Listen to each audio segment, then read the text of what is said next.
હું મારા પરિવાર સાથે એક રેસ્ટોરન્ટમાં મારો જન્મદિવસ મનાવી રહી હતી ત્યારે એક વેઇટરે ચૂપચાપ મારી મેજ પર એક પરચી મૂકી. તેમાં લખ્યું હતું, આ ન પીવો. હું આશ્ચર્યચકિત થઈ ગઈ. મેં મારો ગ્લાસ મારી વહુના ગ્લાસ સાથે બદલી લીધો અને 5 મિનિટ પછી જે થયું. હું દેવિકા રાવ છું. ઉંમર હવે 60ની પાર થઈ ગઈ છે.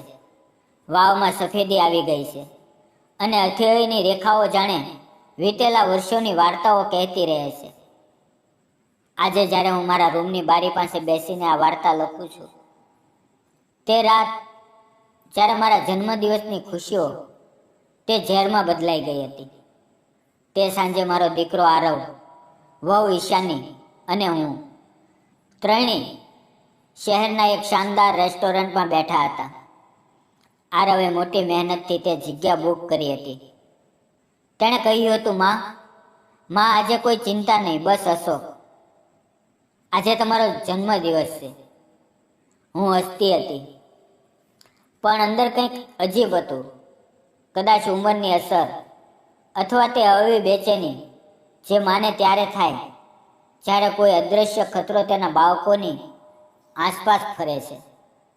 રેસ્ટોરન્ટમાં હળવી પીળી રોશની હતી. ચારે તરફ લોકોની હસી અને ધીમું ફ્રેન્ચ સંગીત વાગી રહ્યું હતું. આરવ વાઇનની બોટલ ખોલી રહ્યો હતો જ્યારે ઈશાની મેન્યુ પર નજર ગળાવીને મુસ્કુરાતી હતી.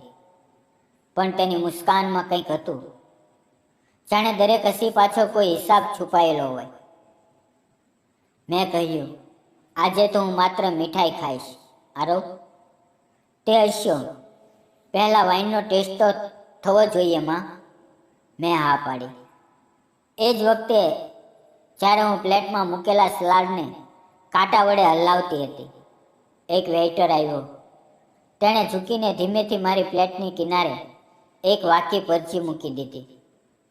કંઈ કહ્યા વગર. તેની આંખોમાં ડર હતો અને કંઈક એવું પણ જાણે તે કોઈ મોટી વાતનું ભારણ વહન કરી રહ્યો હોય. મેં પરચી ખોલી. 3 શબ્દ લખેલા હતા, ના પીતા ઝેર છે. મારું દિલ જાણે થંભી ગયું. એક પળ માટે મારી સાંસ થંભી ગઈ. મેં માથું ઊંચું કર્યું. વેઇટર્સ જતો રહ્યો. દૂરના ખૂણામાં તે ઊભો હતો, મારી તરફ જોતો. તેની આંખોમાં એક અજીબ વિનંતી હતી, જાણે કહેતી હોય, મને ઓળખશો નહીં, બસ માની લ્યો. મેં પોતાને સંભાળી, ચહેરો સામાન્ય રાખ્યો. આરવ હસતા હસતા કંઈક કહી રહ્યો હતો. માં, આ વખતે અમારો નવો પ્રોજેક્ટ લંડન જઈ રહ્યો છે. ઈશાની પણ મુસ્કુરાતી હતી, પણ તેની નજર વારંવાર તે જ વાઇનની બોટલ પર અટકતી હતી જે આરવે હવે મારી સામે મૂકી દીધી હતી. મારા હાથ હળવા હળવા કાપી રહ્યા હતા, પણ મેં મારી ઝુરીઓની નીચે ડર છુપાવી લીધો. મેં નક્કી કર્યું કે જો આ બધું સાચું છે તો હું ઉતાવળ નહીં કરું. મેં નેપકિન ઉચકવાનું નાટક કર્યું અને એક ક્ષણે મારો વાઇન ગ્લાસ ધીમેથી ઈશાનીના ગ્લાસ સાથે બદલી દીધો. તેને કંઈ સમજાયું નહીં. મેં મુસ્કુરાતા કહ્યું, ચાલો આ ક્ષણના નામે જે પણ હોય, અમારો પરિવાર હંમેશા સાથે રહેશે. ઈશાનીએ પોતાનો ગ્લાસ ઊંચક્યો, મુસ્કુરાઈ અને ઘૂંટડો ભરી લીધો. કેટલીક સેકન્ડ સુધી બધું સામાન્ય લાગ્યું. પછી ધીમે ધીમે તેના ચહેરાનો રંગ ઉડવા લાગ્યો. તેની આંગળીઓ કાપવા લાગી. તેણે પોતાની છાતી પર હાથ મૂક્યો અને કહ્યું, આરવ, મને શ્વાસ નથી આવતો. હું ત્યાં જ બેઠી રહી. મારો ચહેરો શાંત હતો. અંદરથી હું તૂટી ગઈ હતી, પણ મારી સામે જે થઈ રહ્યું હતું તે મારી કલ્પનાથી પરે હતું. રેસ્ટોરન્ટમાં અરાજકતા મચી ગઈ. લોકો ભાગવા લાગ્યા. આરવે બૂમ પાડી, કોઈ તો ડૉક્ટર બોલાવો. કેટલી જ મિનિટમાં ઈશાની બેહોશ થઈને જમીન પર પડી ગઈ. તેના હોઠ વાદળી પડી ગયા. મેં માથું ઝુકાવી લીધું. એક અજીબ સન્નાટો મારી અંદર ઉતરી આવ્યો. જાણે કોઈએ કહી દીધું હોય, હવે સત્યનો સમય આવી ગયો છે. 5 મિનિટ પછી એમ્બ્યુલન્સ આવી. ઈશાનીને સ્ટ્રેચર પર લઈ જવામાં આવી. આરો તેની સાથે ચાલ્યો ગયો. હું ધીમે ધીમે ઊભી થઈ અને તે જ ગ્લાસ જોયા જે થોડી વાર પહેલા મારી સામે મૂકેલો હતો. તે જ ગ્લાસ જેમાં ઝેર હતું. રાતના લગભગ 11:30 વાગે અમે મહાત્મા ગાંધી મેમોરિયલ હોસ્પિટલ પહોંચ્યા. ડૉક્ટર નવીન ભાસ્કરે આરવને કહ્યું, તે જીવતી છે, પણ હાલત નાજુક છે. તેમનો અવાજ ગંભીર હતો. તેના શરીરમાં ડોનિક્સન નામનું ઘાતક ઝેર મવ્યું છે. આ અકસ્માત નથી. આરવના ચહેરામાંથી લોહી ઉતરી ગયું. ઝેર? ઝેર પણ કેવી રીતે? મેં ધીમેથી પર્સમાંથી તે પર્ચી કાઢી. તે જ પર્ચી જે વેઇટરે મારી ફ્લેટમાં મૂકી હતી. મેં ડૉક્ટરને બતાવી. તેમણે મને ગંભીરતાથી જોઈ. કોઈએ તમને ચેતવણી આપી હતી અને તમે તેને માની? તમે પોતાની જાનને બચાવી. આરવે મારી તરફ જોયું. માં, એટલે તે તમને? મેં કહ્યું, જો નિશાન હું નહોતી તો કોણ હતું? ડૉક્ટર ચૂપ થઈ ગયા. અને ત્યારે ઇન્સ્પેક્ટર લીલા ખુરાના રૂમમાં પ્રવેશી. ઇન્સ્પેક્ટર લીલા ખુરાનાના તીક્ષ્ણ નજરો, સખત ચહેરો, પણ સમજદાર દિલ. તેમણે મને દરેક વાત વિગતે પૂછી. મેં કહ્યું કે વેઇટર પર પર્ચી કેવી રીતે આપી અને કેવી રીતે મેં ગ્લાસ બદલી દીધો. પછી તેણે પૂછ્યું, તમને શંકા કોના પર છે, મિસિસ રાવ? મેં માથું ઝુકાવ્યું. પછી ધીમેથી કહ્યું, શંકા નહીં, યકીન છે. મારી વહુ ઈશાની. રૂમમાં સન્નાટો ફેલાઈ ગયો. આરો ચોંકીને બોલ્યો, માં, તમે પાગલ થઈ ગયા છો? શું ઈશાની આવું કેમ કરશે? મેં તેની આંખોમાં જોયું, કારણ કે તે જ ઝેર છે જે વર્ષોથી અમારી વચ્ચે પલાઈ રહ્યું હતું. આરવ, તેણે ધીમે ધીમે મને ભૂલવા મજબૂર કરી. ક્યારેક દવાઓના કંઈક મેળવી દેતી, ક્યારેક કહેતી માને ભૂલવાની બીમારી છે, પણ વાસ્તવમાં તે મારી યાદો મિટાવી રહી હતી, જેથી હું પોતાની ઓળખ ગુમાવી દઉં. આરવ કંઈ બોલી ન શક્યો. ઇન્સ્પેક્ટર લીલાએ બધું નોંધ્યું અને બોલી, અમે વેઇટરને શોધશું. તે ઘણું જાણતી હશે. આગલા 2 દિવસ જાણે કોઈ અંધારી ગલીમાં વીત્યા. આરવ થાકેલો હતો અને હું મારા રૂમમાં બેઠી માત્ર વિચારતી રહી. કેમ કોઈ છોકરી જે આ ઘરમાં વહુ બનીને આવી આટલી નફરત પાવી શકે? મને મારા પતિની યાદ આવી. તે હંમેશા કહેતા, દેવિકા, સંબંધમાં ઝેર ધીમે ધીમે નથી ઘૂસતું, તે મુસ્કાનો વચ્ચે છુપાઈને આવે છે. કદાચ તે સાચા હતા. ત્રીજે દિવસે ઇન્સ્પેક્ટર લીલા પાછા આવ્યા. તેમની સાથે તે જ વેઇટર્સ હતી. તેનું નામ તારા મહેમન હતું. તે 22 વર્ષની છોકરી હતી. કાપતા અવાજમાં બોલી, હું નર્સિંગની વિદ્યાર્થીની છું અને પાર્ટ ટાઈમ અહીંયા કામ કરું છું.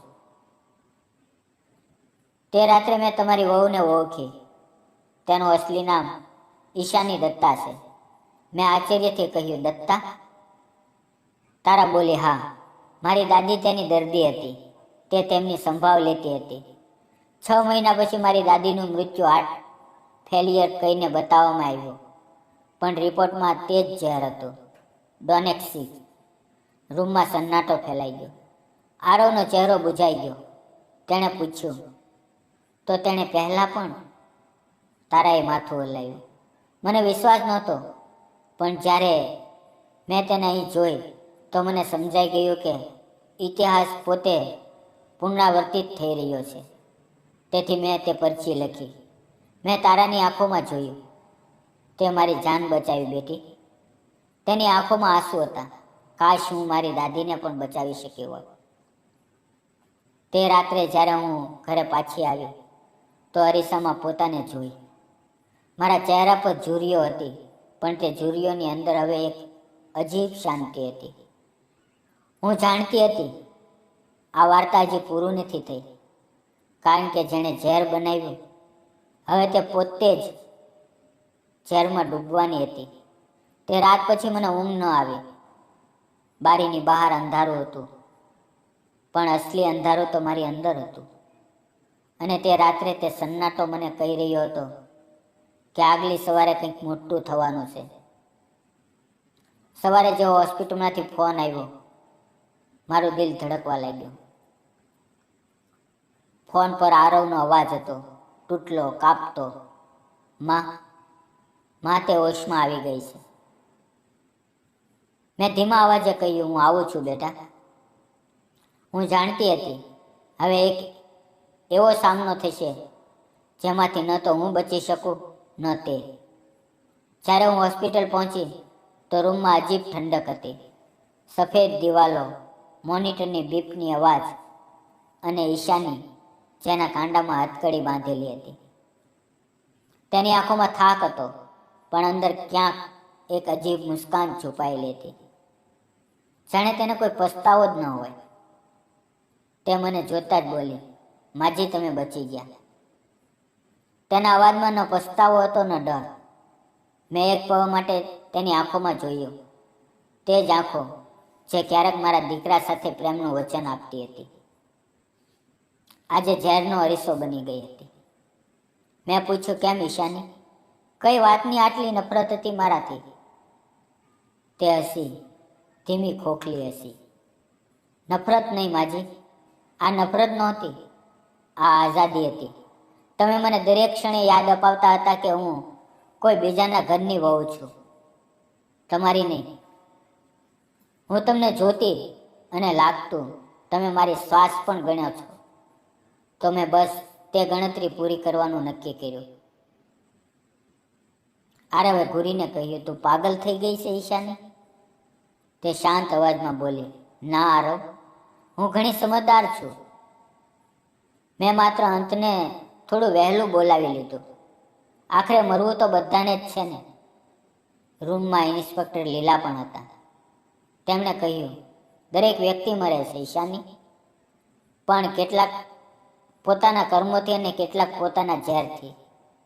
ઈશાનીએ આંખો બંધ કરી અને બોલી, કહો જે કહેવું હોય ઇન્સ્પેક્ટર, મને ફરક નથી પડતો. ઓછામાં ઓછું હવે હું આઝાદ છું. કેટલાક અઠવાડિયા પછી મુકદ્દમો શરૂ થયો. કોર્ટમાં ભીડ હતી. દરેક વ્યક્તિ તે સ્ત્રીને જોવા આવ્યો હતો જેણે પોતાની સાસુને ઝેર આપવાનો પ્રયત્ન કર્યો હતો. હું સાક્ષી આપવા માટે ઊભી થઈ. હાથમાં તે પર્ચી હતી જેમાં લખ્યું હતું, ન પીવો ઝેર છે. મેં કહ્યું, જજ સાહેબ, ઝેર માત્ર તે વાઇનમાં નહોતું, તે ઝેર તો વર્ષોથી મારા ઘરની દિવાલોમાં હતું. ક્યારેક વાતોમાં, ક્યારેક ચૂપમાં. તેમણે મારા દીકરાને મારાથી દૂર કર્યો, મારી યાદો પર શંકા પેદા કરી અને મને પોતાની જાતથી અજાણી બનાવી દીધી. કોર્ટમાં સન્નાટો છવાઈ ગયો. જજે પૂછ્યું, શું તમને યકીન છે કે તે જ તેની પાછળ હતી? મેં જવાબ આપ્યો, હા, કારણ કે જ્યારે કોઈની નીતિ કાળી થઈ જાય તો તેની આંખોનો રંગ પણ બદલાઈ જાય, અને મેં તે રંગ ઘણા સમય પહેલા જોઈ લીધો હતો. તે દિવસે તારા પણ કોર્ટમાં હતી.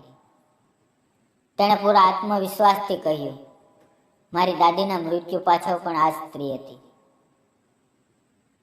મેં તેને તે જ દિવસે ઓળખી લીધી જ્યારે તેણે વાઇનમાં ઝેર મેળવ્યું. મને ડર હતો, પણ મેં દેવિકાજીને બચાવવાનું નક્કી કર્યું. તેની વાત સાંભળીને કોર્ટમાં ઘણા લોકો રડી પડ્યા. ક્યારેક ન્યાય મેળવવા માટે કોઈ એક સાચા વ્યક્તિની હિંમત પૂરતી હોય છે, અને તે દિવસે તે હિંમત તારા હતી. આખરી સુનાવણીના દિવસે જજે તેને પૂછ્યું, શું તું પોતાના અપરાધને સ્વીકારે છે? તે મુસ્કુરાય, જાણે કોઈ રમતમાં હારીને પણ વિજેતા જેવી ઊભી થઈ હોય. હા, હું સ્વીકારું છું, કારણ કે મેં કોઈને માર્યું નથી, માત્ર પોતાની હાલત બદલવા માંગતી હતી. માજીને લાગતું હતું કે હું ખોટી છું, પણ વાસ્તવમાં તે મને પોતાના પડછાયામાંથી બહાર નીકળવા નહોતી દેતી. મેં બસ તે પડછાયો કાપી નાખ્યો. મેં કહ્યું, પડછાયો કાપવાથી સૂરજ નથી મળતો.